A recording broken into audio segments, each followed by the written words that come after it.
கிறிஸ்மஸ்க்கு நல்லா ட்ரெஸ் எடுங்க, நல்லா கேக் வெட்டுங்க, நீங்க நல்லா கோலாகலமா கொண்டாடுங்க. இயேசுக்கு எல்லாத்துக்கும் பிரியம் என்ன தெரியுமா? ஏசப்பா கிட்ட போய் ஏசப்பா உங்களுக்கு என்ன ரொம்ப பிடிக்கும் அப்படின்னா ஏசப்பா என்ன தெரியுமா சொல்வாரு?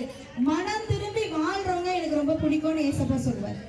அதனால ஏதோ பாரம்பரியமா நான் ட்ரெஸ் போட்டுட்டேன், நான் கேக் வெட்டிக்கிட்டேன், கிறிஸ்மஸ் தாத்தா ட்ரெஸ் போட்டுட்டேன், ஜிங்கிள் பெல்ஸ் பாட்டு போட்டுட்டேன், எல்லாம் ஓகே. என் பாவ பழக்கத்தை விட்டு நான் வெளியே வந்திருக்கிறேனா? நான் ரட்சிக்கப்பட்டு 10 வருஷம் ஆகுது, 15 வருஷம் ஆகுது, இன்னும் சீரியல்ல இருந்து நான் விடுதலை பெற்றிருக்கிறேனா? கெட்ட வார்த்தையில இருந்து நான் விடுதலை பெற்றிருக்கிறேனா? மணி விளையாடுறதுல இருந்து விடுதலை பெற்றிருக்கிறேனா? விபச்சார வேசித்தனத்துல இருந்து விடுதலை பெற்றிருக்கிறேனா?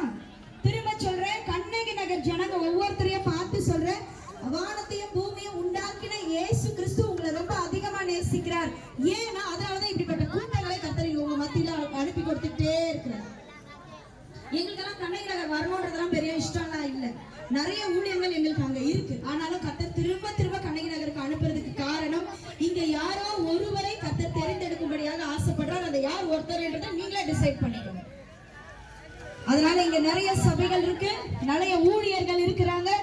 உங்களுக்கு போனா எந்த சபையில ஆவிக்குரிய வாழ்க்கையில நீங்க வளருகிறீங்க தெரிஞ்சு அந்த சபைக்கு போங்க. இங்க போனா நான் பைபிள் படிப்பேன், இங்க போனா நான் ஜெபம் பண்ணுவேன், இங்க போனா என் வாழ்க்கை கட்டப்படும் நினைச்சீங்கன்னா தயவு செய்து அந்த சபைகளுக்கு உங்களை